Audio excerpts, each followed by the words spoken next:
Hello everyone, हमारे channel पे आपका स्वागत है। आज हम लोग क्लास 12 मैथ्स का चैप्टर नंबर 3 मैट्रिक्स का एक्सरसाइज 3.1 को डिटेल में सॉल्व करेंगे। इस चैप्टर के बेसिक कंसेप्ट्स और एग्जांपल्स मैंने पिछले वीडियो में करवाए हैं। अगर आपने वो वीडियो नहीं देखा तो मैं डिस्क्रिप्शन में लिंक दे दूंगा, आप जाकर के वो वीडियो देख सकते हैं। तो आज हम लोग एक्सरसाइज 3.1 स्टार्ट करने वाले हैं। ठीक है, तो एक्सरसाइज को स्टार्ट करने से पहले अगर आप इस चैनल पे फर्स्ट टाइम विजिट कर रहे हैं तो चैनल को सब्सक्राइब कर लें, क्योंकि इस चैनल पे हम क्लास 12 के मैथ्स के सारे चैप्टर्स के वीडियोस अपलोड करते रहते हैं। तो वीडियो आपको सबसे पहले मिलेगी, इसलिए चैनल को सब्सक्राइब कर लें और बेल के आइकन को दबा दें। तो चलिए स्टार्ट करते हैं एक्सरसाइज 3.1। एक्सरसाइज को स्टार्ट करने से पहले हमें कुछ मैट्रिक्स के टाइप्स के बारे में जानना है, क्योंकि वो टाइप्स इंपॉर्टेंट है। अगर आपको क्वेश्चन के बीच में मैट्रिक्स का नाम बोला जाएगा तो आप वहाँ पे बिना टाइप्स को जाने नहीं कर पाएंगे। तो सबसे पहले हम देख लेते हैं कि मैट्रिक्स के टाइप्स कितने टाइप्स के होते हैं। तो टाइप्स ऑफ मैट्रिक्स में पहला टाइप है कॉलम मैट्रिक्स। ठीक है, a matrix is said to be column matrix if it has only one column. जैसा कि नाम से ही हमें पता चल रहा है कॉलम मैट्रिक्स है, तो इस मैट्रिक्स में सिर्फ एक कॉलम होगा।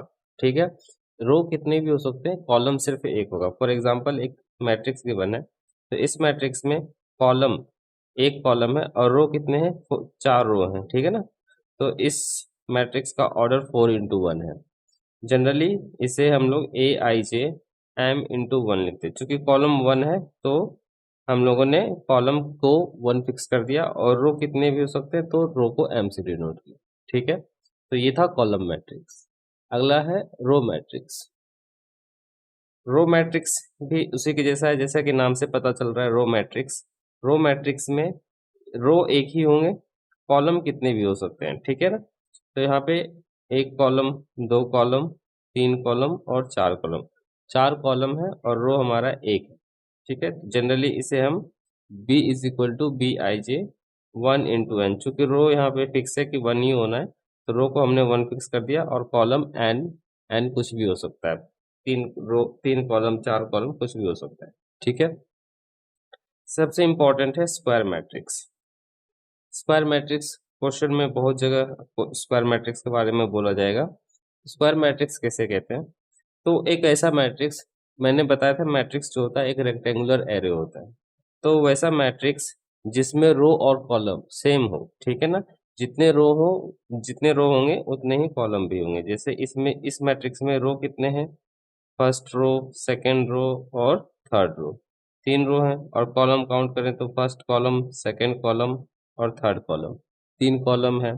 तो रो और कॉलम यहाँ पे सेम है, तो इसे हम बोलते हैं स्क्वायर मैट्रिक्स। ठीक है ना, जनरली हम लोग स्क्वायर मैट्रिक्स को इस तरह से लिखते हैं ए i j m into M.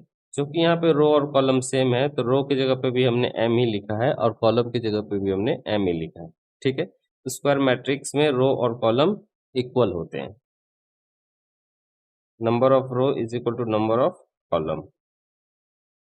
ठीक है, स्क्वायर मैट्रिक्स। नेक्स्ट देखते हैं हम लोग डायगोनल मैट्रिक्स। डायगोनल मैट्रिक्स भी एक स्क्वायर मैट्रिक्स ही होता है। डायगोनल मैट्रिक्स होने के लिए पहले वो एक स्क्वायर मैट्रिक्स होना चाहिए। बट डायगोनल मैट्रिक्स में क्या होता है, डायगोनल के एलिमेंट्स को छोड़ के बाकी सारे एलिमेंट्स जीरो होते हैं। ये हमारा एक डायगोनल मैट्रिक्स है जो कि वन इंटू वन ऑर्डर का है। ये हमारा एक डायगोनल मैट्रिक्स है। अच्छा, डायगोनल मैट्रिक्स में जब भी आप डायगोनल लेंगे, ठीक है ना, तो आप हमेशा इधर से आप डायगोनल लेंगे। मैट्रिक्स में लेफ्ट साइड से डायगोनल नहीं लेते हैं। ठीक है ना, डायगोनल हमेशा राइट साइड से होता है। तो इस तरफ से आपका राइट साइड से डायगोनल बनेगा। तो इस मैट्रिक्स में हमारा जो डायगोनल के एलिमेंट है उनको छोड़ के बाकी सारे एलिमेंट्स जीरो हैं। ठीक है, तो इसे हम डायगोनल मैट्रिक्स कहते हैं। 3x3 ऑर्डर में भी देख लेते हैं। डायगोनल के एलिमेंट्स को छोड़ के बाकी सारे एलिमेंट्स जीरो। ठीक है ना, डायगोनल के एलिमेंट्स A11, A22 और A33। ठीक है, उनको छोड़ के बाकी सारे एलिमेंट्स जीरो हैं, तो इसे हम डायगोनल मैट्रिक्स बोलेंगे। ठीक है, नेक्स्ट देखते हैं हम लोग स्केलर मैट्रिक्स। स्केलर मैट्रिक्स भी एक तरह का डायगोनल मैट्रिक्स ही होता है, बस फर्क इतना सा है कि डायगोनल मैट्रिक्स में जो डायगोनल के एलिमेंट है वो ज़रूरी नहीं है कि सेम ही हो, ठीक है, वो डिफरेंट भी हो सकते हैं। बट यही डायगोनल के एलिमेंट्स अगर सेम हो जाए दोनों, ठीक है, 3 into 3 या 2 into 2 में, तो उसे हम लोग स्केलर मैट्रिक्स बोलेंगे, ठीक है ना। जैसे यहाँ पे डायगोनल के एलिमेंट्स क्या है, -1, तो दोनों सेम सेम एलिमेंट्स हैं, ठीक है। यहाँ पे भी डायगोनल के एलिमेंट्स क्या है, √3 √3 √3, तो तीनों एलिमेंट्स यहाँ पे सेम है, तो इसे हम डायगोनल मैट्रिक्स ना बोल करके स्केलर मैट्रिक्स बोलेंगे, ठीक है। नेक्स्ट है हमारा आइडेंटिटी मैट्रिक्स। आइडेंटिटी मैट्रिक्स क्या होता है, एक स्क्वायर मैट्रिक्स जिसमें कि डायगोनल के एलिमेंट्स, अभी हमने देखा था कि स्केलर मैट्रिक्स में डायगोनल के एलिमेंट्स सेम होते हैं, बट यही एलिमेंट्स अगर सेम हो, ठीक है, बट ये डायगोनल के एलिमेंट्स 1 हो जाए, ठीक है ना, तो इसे हम लोग आइडेंटिटी मैट्रिक्स बोलेंगे। 1 के अलावा अगर कुछ है तो वो स्केलर मैट्रिक्स होगा, बट अदरवाइज 1 है यहाँ पे, ठीक है ना, 1, तो वो हमारा आइडेंटिटी मैट्रिक्स होगा, ठीक है। तो ये हमारा फर्स्ट ऑर्डर का आइडेंटिटी मैट्रिक्स है, ये हमारा सेकंड ऑर्डर का आइडेंटिटी मैट्रिक्स है, और ये हमारा थर्ड ऑर्डर का 3 into 3 ऑर्डर का आइडेंटिटी मैट्रिक्स है। इसमें डायगोनल के एलिमेंट्स 1 है, ठीक है ना, इक्वल है, बट इक्वल में 1 है, 1 होगा तो इसे हम एक नया नाम आइडेंटिटी मैट्रिक्स देंगे। तो आइडेंटिटी मैट्रिक्स की पहचान की होती है कि जो हमारा एलिमेंट होता है ए आई जे, अगर आई इज इक्वल टू जे हो, ठीक है ना, आई इज इक्वल टू, जैसे कि अगर 2 into 2 ऑर्डर का है तो A11 और A22, ठीक है, इसमें आई और जे इक्वल है, इसमें भी आई और जे इक्वल हो, तो आई और जे होगा इक्वल, तो वो एलिमेंट्स 1 होगा, और आई जे इक्वल ना हो, जैसे कि A12 या A21, इसमें आई और जे इक्वल नहीं है, ठीक है, तो वो क्या होगा, 0 होगा। तो यहाँ पे A11 हमारा 1 है, A12, ठीक है ना, वो 0 है, A21 0 है, और A22 हमारा 1 है, तो ये आइडेंटिटी मैट्रिक्स होता है, ठीक है। एक और मैट्रिक्स है हमारा जीरो मैट्रिक्स। जीरो मैट्रिक्स किसे कहेंगे, अगर किसी मैट्रिक्स के सारे एलिमेंट 0 हो जाए तो वो मैट्रिक्स जीरो मैट्रिक्स कहलाएगा। फॉर एग्जांपल ये हमारा फर्स्ट ऑर्डर का जीरो मैट्रिक्स है, ठीक है, ये हमारा सेकेंड ऑर्डर का जीरो मैट्रिक्स है, 2 into 2 ऑर्डर का। अच्छा, जीरो मैट्रिक्स होने के लिए जरूरी नहीं है कि वो स्क्वायर मैट्रिक्स हो, ठीक है ना, वो एक रेक्टेंगुलर मैट्रिक्स भी हो सकता है। जैसे हमारा ये मैट्रिक्स है, इसका ऑर्डर क्या है, इसमें 2 रो है और 3 कॉलम है, तो इसका ऑर्डर 2 into 3 है, ठीक है। तो जीरो मैट्रिक्स हमारा रेक्टेंगुलर मैट्रिक्स भी हो सकता है और स्क्वायर मैट्रिक्स भी हो सकता है, ठीक है। इसके बाद हमें एक और चीज समझनी है, इक्वलिटी ऑफ मैट्रिक्स। ये बहुत इंपॉर्टेंट है क्योंकि ये बहुत सारे क्वेश्चंस में अप्लाई होगा, तो उसके लिए ये इंपॉर्टेंट है। इक्वलिटी ऑफ मैट्रिक्स क्या होता है कि दो मैट्रिक्स, ठीक है ना, दो मैट्रिक्स इक्वल कहे जाते हैं। कब कहे जाते हैं equal, they are of same order, order, ठीक है ना, अगर दोनों मैट्रिक्स का ऑर्डर सेम हो तो दोनों मैट्रिक्स इक्वल कहे जाएंगे। और each element of A is equal to the corresponding element of B, ठीक है। कहने का मतलब ये है, अगर हमारे पास दो मैट्रिक्स हो और दोनों का ऑर्डर सेम हो, फॉर एग्जांपल मैंने एक मैट्रिक्स लिया है, इसका ऑर्डर 2 into 2 है और इसका भी ऑर्डर 2 into 2 है, ठीक है, तो दोनों का पहले तो ऑर्डर सेम होना चाहिए। अगर ऑर्डर सेम नहीं है तो इक्वलिटी ऑफ मैट्रिक्स वहाँ पे अप्लाई नहीं होगा। तो अगर ऑर्डर सेम है तो कॉरेस्पॉन्डिंग एलिमेंट्स क्या होते हैं कि इस मैट्रिक्स का जो एलिमेंट है, ठीक है ना, वही इस मैट्रिक्स का एलिमेंट होना चाहिए। सपोज इसका अगर हम A11 ले रहे हैं तो इसका भी A11 ही लेंगे, ये दोनों इक्वल होंगे आपस में। इस वाले मैट्रिक्स का A12 दूसरे वाले मैट्रिक्स के A12 के बराबर होगा, A21 इसके A21 के बराबर होगा, और A22 इसके A22 के बराबर होगा, ठीक है। तो इनको बोला जाता है कॉरेस्पॉन्डिंग एलिमेंट्स, ठीक है। इसका A11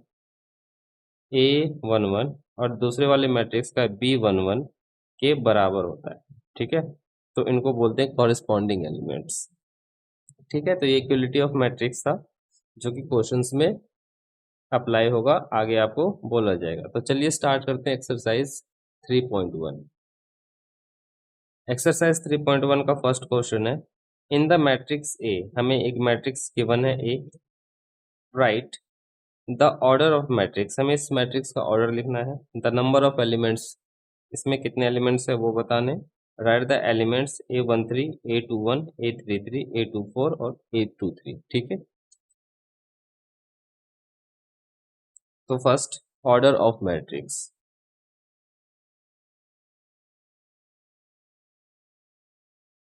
तो इस मैट्रिक्स में कितने रो हैं? First row, second row, third row. तो रो है 3 और कॉलम कितने हैं? 4। तो इसका ऑर्डर हो जाएगा 3 into 4। ठीक है, तो order of matrix is equal to 3/4।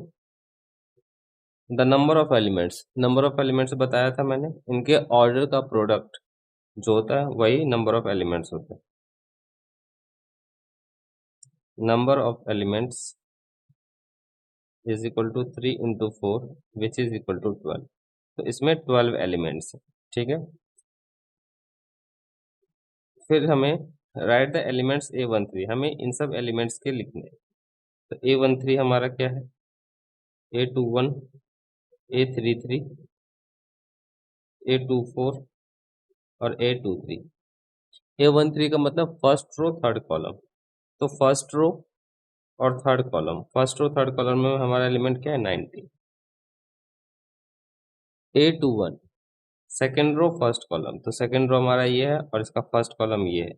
ठीक है, second row first column 35। Next है A33 third row third column. तो थर्ड रो और थर्ड कॉलम एलिमेंट हमारा कितना है? -5। फिर A24 second row fourth column, second row fourth column, कौन सा एलिमेंट है हमारा? 12।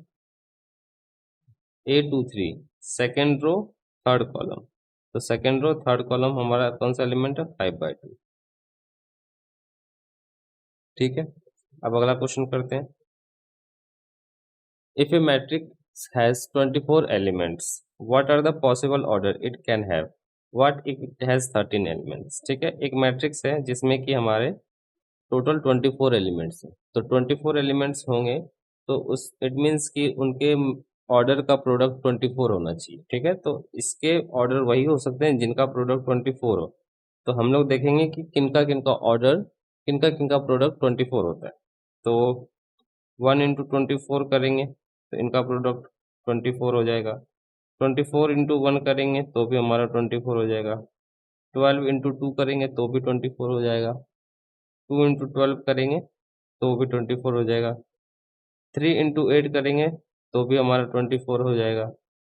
8 into 3 करेंगे तो भी हमारा 24 हो जाएगा।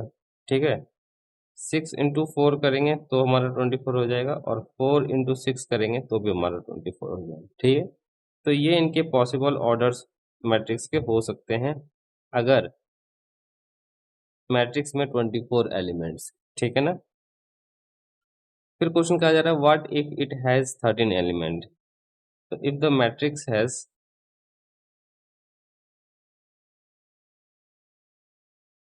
13 elements, it's possible order can be. अगर 13 एलिमेंट्स हो तो 1 into 13 हमारा 13 होता है और 13 into 1 हमारा 13 होता है। तो इनके यही दोनों पॉसिबल ऑर्डर हो सकते हैं। ठीक है, अब नेक्स्ट क्वेश्चन को देखते हैं। Question number 3, if a matrix has 18 elements, what are the possible order it can have. ठीक है, सेम क्वेश्चन नंबर 2 के जैसा ही है। अगर 18 एलिमेंट्स हैं तो उसके पॉसिबल ऑर्डर क्या हो सकते हैं? अगर 18 एलिमेंट्स हैं तो इनके ऑर्डर का प्रोडक्ट 18 होना चाहिए। The possible order of 18 elements can have, it can be 1 into 18 और 18 into 1। ठीक है, 2 into 9 and 9 into 2, 3 into 6 and 6 into 3। ठीक है, तो ये हमारा अगर 18 एलिमेंट्स हो तो ये ऑर्डर पॉसिबल हो सकता है। फिर क्वेश्चन कह रहा है अगर इसके 5 एलिमेंट्स हो तो क्या ऑर्डर बन सकता है। ठीक है, तो if the matrix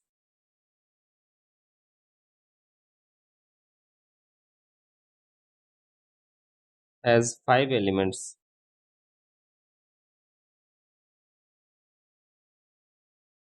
order can B, तो उसका ऑर्डर क्या हो सकता है? 5 एलिमेंट्स, 1 into 5 हो सकता है और 5 into 1 हो सकता है।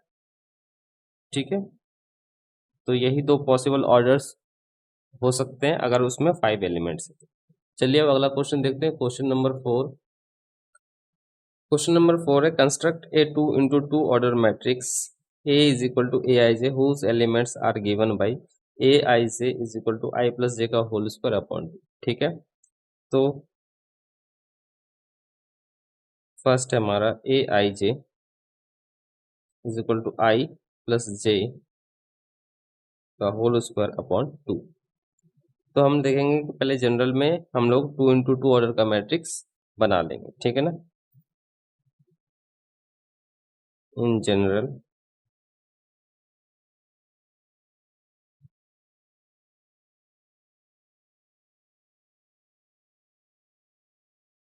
में क्या हो जाएगा? A11, A12, A21 और A22। ठीक है, अब हम लोग ए आई जे पे इन सब की वैल्यूज को पुट करेंगे।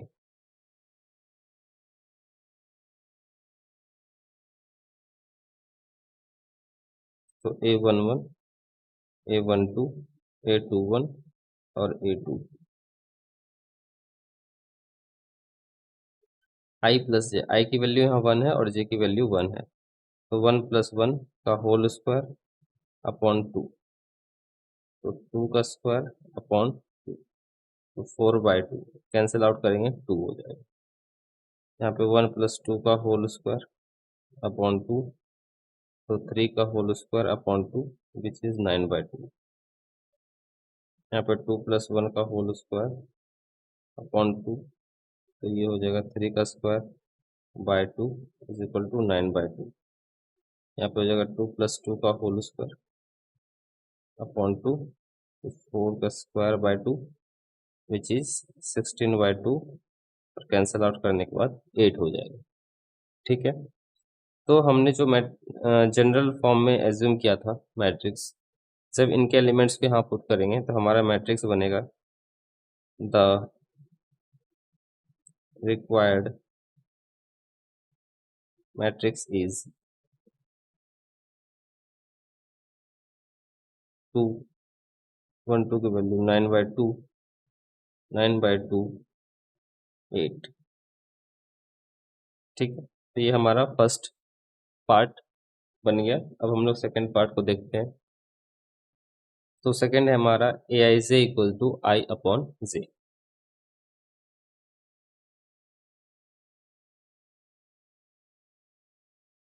In general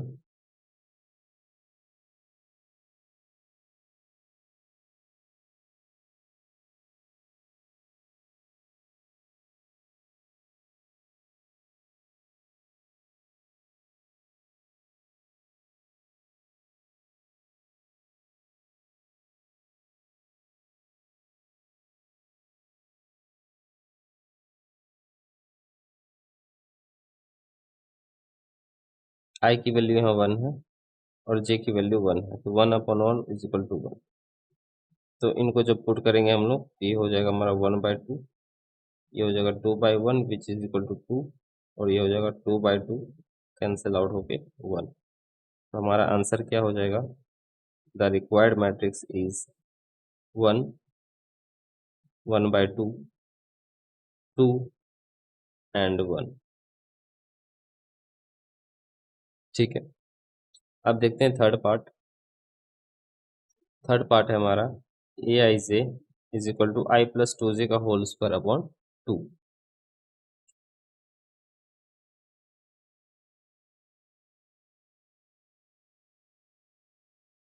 A i j is equal to i plus 2 j का होल स्क्वायर अपॉन 2। तो in general matrix is A11, A12, A21 और A22। ठीक है, तो अब हम लोग पुट करेंगे values. A11 is equal to 1 + 2 into 1 का होल स्क्वायर अपॉन 2। सॉल्व करेंगे 1 + 2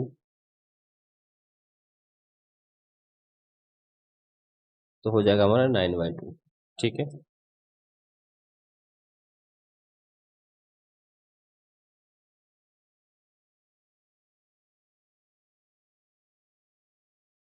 तो 2 2 4 और 1 5, 5 का स्क्वायर 25/2। अगेन A21 तो हो जाएगा I की जगह पे हमारा 2 प्लस 2 इंटू जे की जगह पे 1 का होल स्क्वायर अपॉन 2। सॉल्व करेंगे 4 का square by 2 which is 16/2, cancel out होके हो जाएगा हमारा 8। तो A22 तो 2 प्लस 2 इंटू 2 का होल स्क्वायर अपॉन 2, तो ये हो जाएगा 4 + 2 6 का स्क्वायर अपॉन 2, ये हो जाएगा 36/2 18। So the required matrix is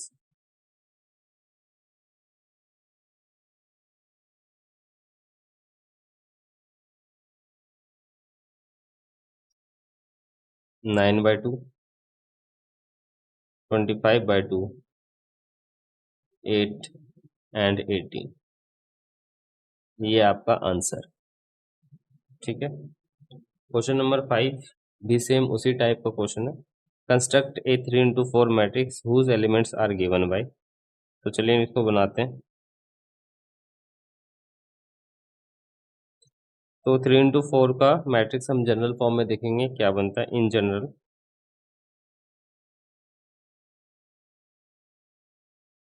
3 into 4 matrix is,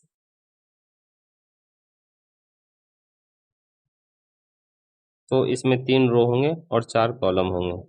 A11,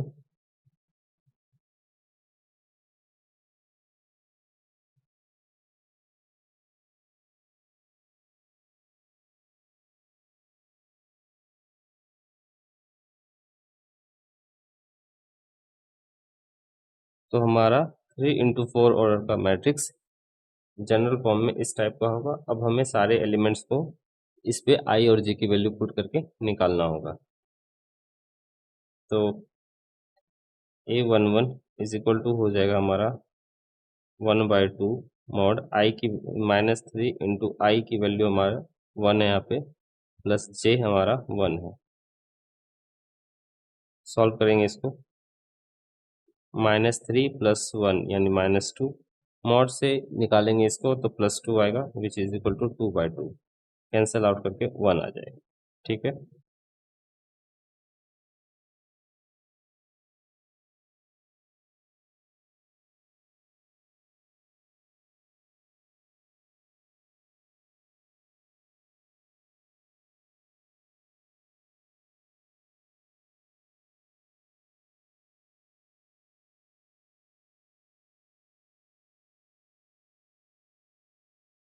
ये 0 हो जाएगा। 1/2 इंटू 0 0।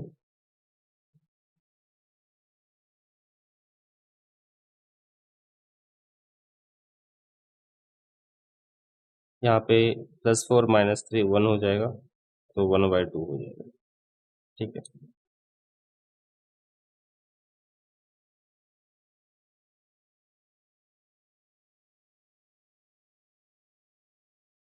ये हमारा -6 + 1, तो यहाँ पे -5 बचेगा। मॉड से निकालेंगे +5, +5 को 1/2 से मल्टीप्लाई करेंगे तो 5/2 हो जाएगा।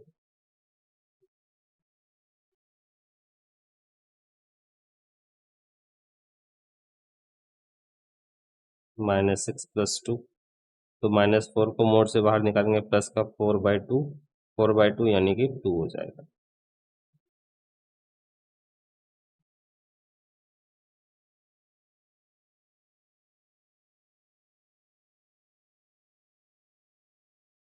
ये हमारा -6 + 3 विच इज -3, -3 मोड से निकलेगा तो +3 हो जाएगा। और 1/2 से मल्टीप्लाई होकर के हमारा 3/2 हो जाएगा। उसी तरह से A24 भी निकाल लेंगे, तो 1/2 इंटू 2 हो जाएगा, कैंसिल आउट होके 1 हो जाएगा। ठीक है, अब हम लोग A31, A32, A33 को भी निकालेंगे।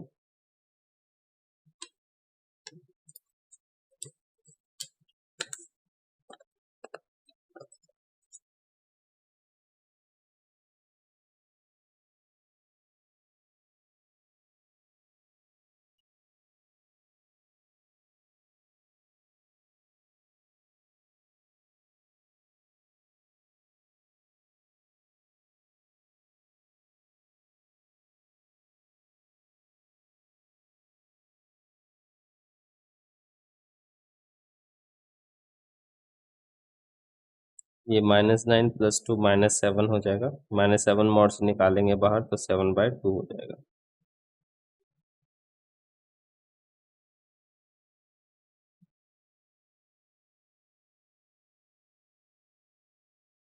-9 + 3 यानी -6 मॉड से निकालेंगे, प्लस का 6 हो जाएगा, +6/2 यानी कि 3।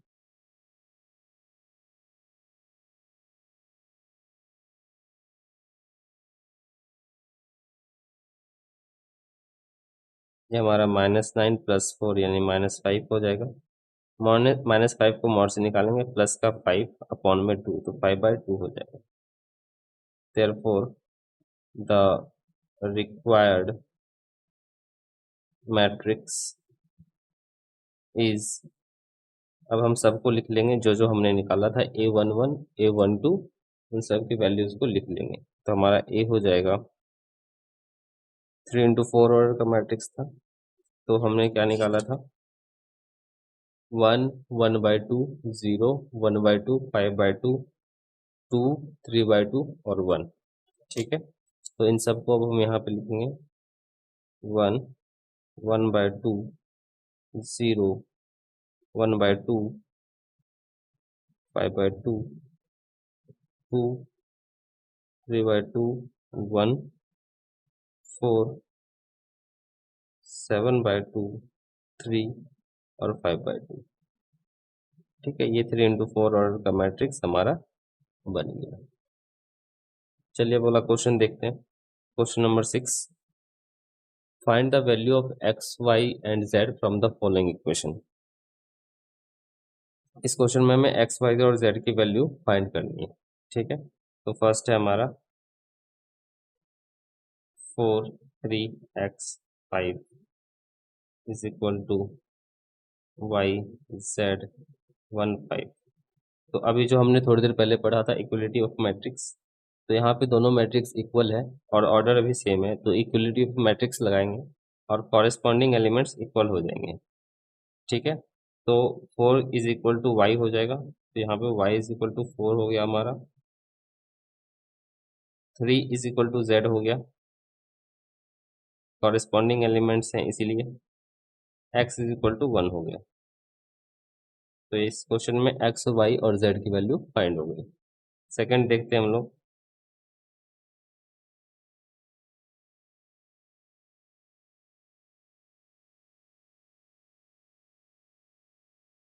सेकंड क्वेश्चन हमारा x + y, 5 + z, 2xy is equal to 6, 2, 5, 8। तो ऑर्डर दोनों का सेम है, कॉरेस्पॉन्डिंग एलिमेंट्स बराबर होंगे, तो x + y की वैल्यू 6 के बराबर होगी और 5 + z की वैल्यू 5 के बराबर होगी और x × y की वैल्यू 8 के बराबर होगी। तो यहाँ से हम लोग इसको इक्वेशन 1, 2 और 3 मान लेते हैं। इक्वेशन 2 को सॉल्व करते हैं। From equation 2, 5 + z is equal to 5, तो z इज इक्वल टू 5 - 5, तो z की वैल्यू आ गई 0। ठीक है, अब हम लोग इक्वेशन 1 से एक्स की वैल्यू निकाल लेते हैं और इक्वेशन नंबर 3 में पुट कर देते हैं। तो x plus y is equal to 6 है हमारा, तो x is equal to 6 minus y हो जाएगा, और y की वैल्यू अगर हम पुट करें, हम लोग y की वैल्यू निकाल देते हैं। ठीक है, तो y इज इक्वल टू हो जाएगा 6 और इधर माइनस का x। y की वैल्यू हम लोग इक्वेशन नंबर 3 में पुट करेंगे।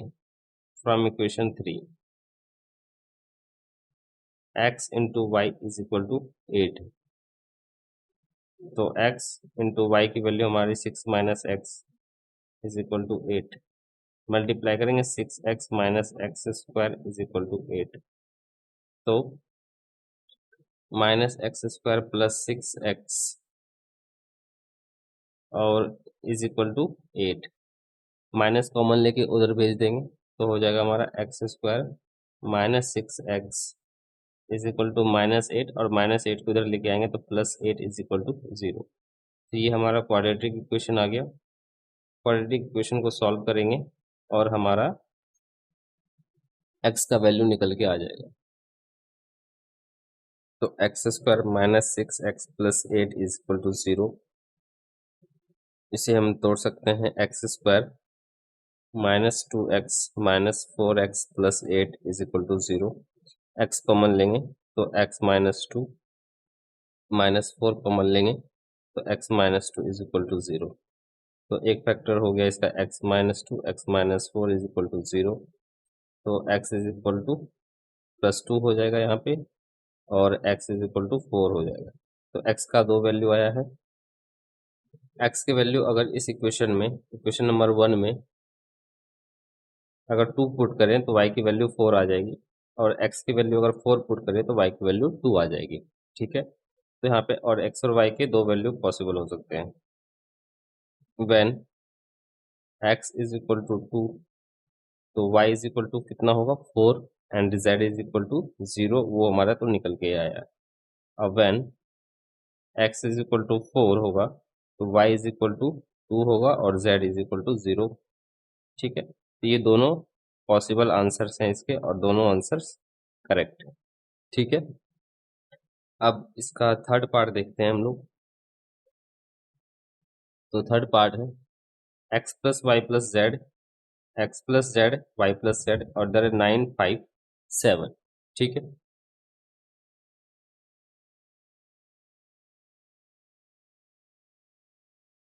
हमारा मैट्रिक्स है x plus y plus z, x plus z y plus z is equal to 9 5 7। तो दोनों का ऑर्डर सेम है, तो हम लोग इक्वलिटी ऑफ मैट्रिक्स लगा सकते हैं। तो x plus y plus z की वैल्यू 9 हो जाएगी, x प्लस जेड की वैल्यू 5, y प्लस जेड की value 7। x plus y plus z is equal to 9, x plus z is equal to 5, y plus z is equal to 7। इसको equation 1 2 और 3 मान लेंगे। तो x प्लस जेड की value 5 है, तो from equation 1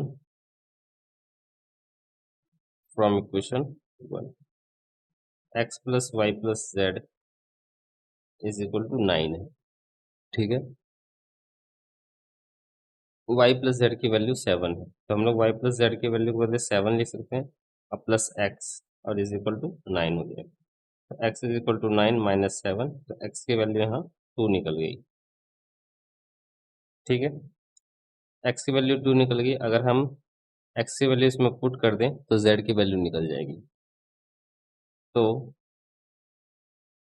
x plus z is equal to कितना है हमारा 5, x की वैल्यू हमने निकाली है 2, तो 2 plus z is equal to 5, तो z is equal to 5 minus 2, z की वैल्यू निकल गई हमारी 3। तो x निकल गया, z निकल गया, अब y बचा है। तो y प्लस जेड की वैल्यू 7 है, इसमें हम लोग z की वैल्यू पुट करेंगे तो y निकल के आ जाएगा। तो y plus z is equal to 7, y plus z की वैल्यू 3 इज इक्वल टू 7। तो y is equal to 7 minus 3, तो y की वैल्यू 4। तो यहाँ पे हमने x, y और z की वैल्यूज निकाल ली। ये हमारा आंसर। अब हम लोग नेक्स्ट क्वेश्चन देखते हैं, क्वेश्चन नंबर 7।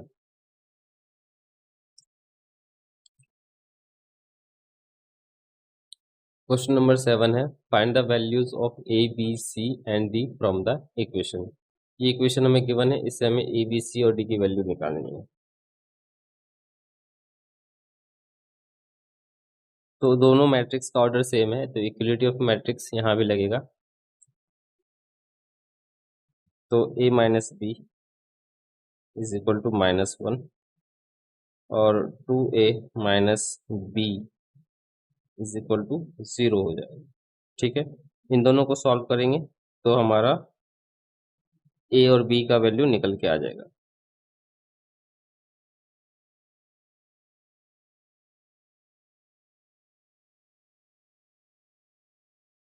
तो a की वैल्यू यहाँ से 1 निकल के आ गई।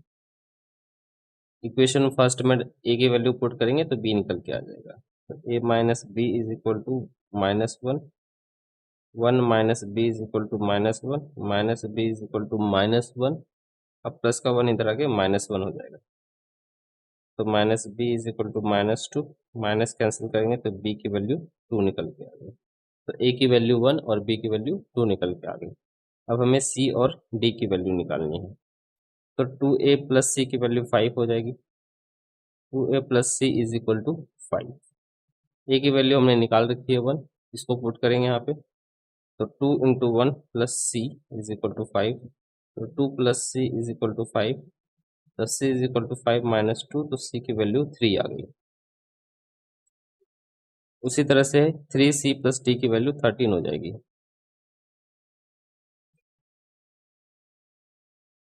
c की वैल्यू 3 पुट करेंगे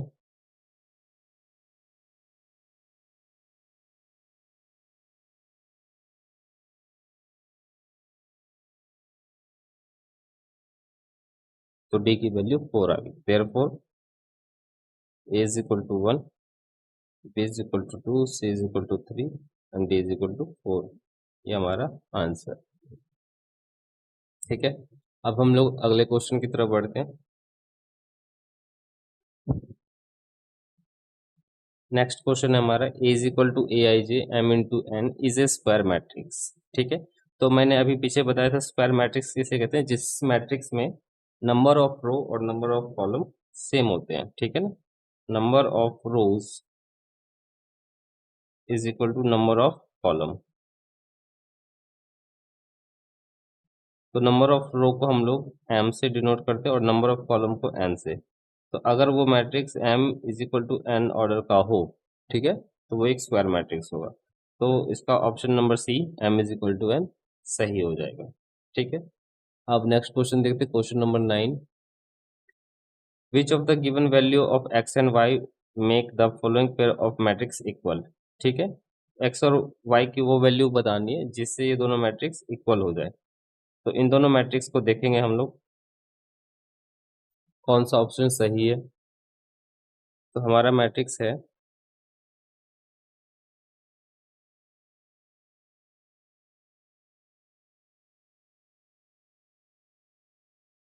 3x plus 7, y plus 1, 5, 2 minus 3x is equal to 0, 8, y minus 2 और 4। तो दोनों मैट्रिक्स का ऑर्डर सेम है, तो इक्वलिटी ऑफ मैट्रिक्स यहाँ पे लगाएंगे हम लोग। तो y प्लस 1 8 के इक्वल हो जाएगा, तो y इज इक्वल टू 7 निकल जाएगा। ठीक है, y की वैल्यू तो हमने निकाल ली। यहाँ से भी हम लोग y को चेक कर लेते हैं कि हमारा जो y है वो सही आ रहा है कि नहीं आ रहा। y माइनस 2 की वैल्यू 5 के बराबर होगी, तो y is equal to 5 plus 2 यानी कि 7। y की वैल्यू 7 आ रही है। ठीक है, अब उसी तरह से हम लोग x की भी वैल्यू चेक करेंगे। 3x plus 7 is equal to 0, तो 3x इज इक्वल टू -7 हो जाएगा और x की वैल्यू -7/3 आएगी। ठीक है, तो इस वाले से तो x की वैल्यू -7/3 आ रही। यहाँ से चेक करते हैं कि x की वैल्यू कितनी आती है। तो 2 - 3x इज इक्वल टू 4। तो -3x इज इक्वल टू 4 -2।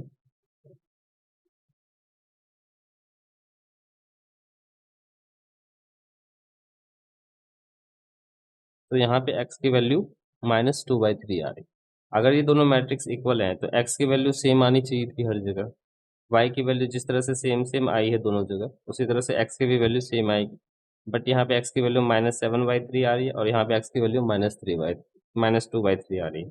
इसीलिए इस इक्वेशन को सॉल्व नहीं कर सकते। तो ऑप्शंस देख लेते क्या क्या है हमारे।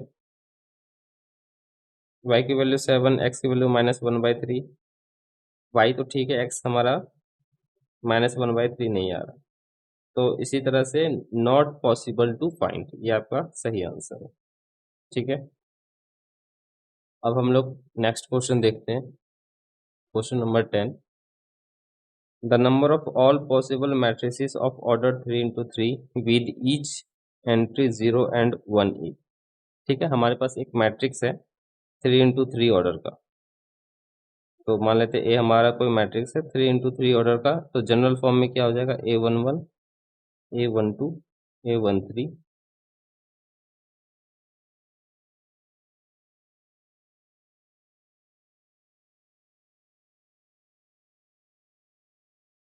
ठीक है, तो ये हमारा मैट्रिक्स बनेगा 3 × 3 ऑर्डर का।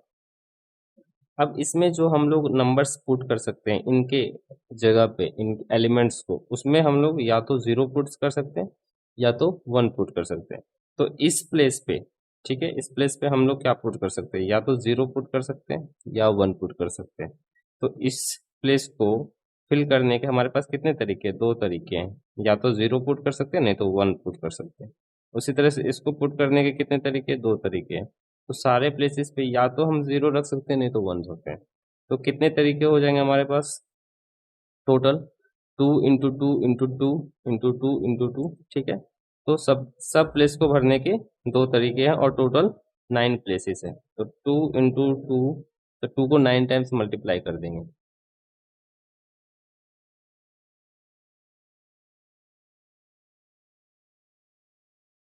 कितना हो जाएगा, 2 का पावर 9, और 2 का पावर 9 को आप सॉल्व करेंगे तो कितना आएगा, 512।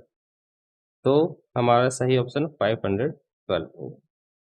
ठीक है, आई होप आपको सारे क्वेश्चंस बहुत ही अच्छे से क्लियर हो गए होंगे। तो ये हमारा एक्सरसाइज 1.3 कंप्लीट हो गया।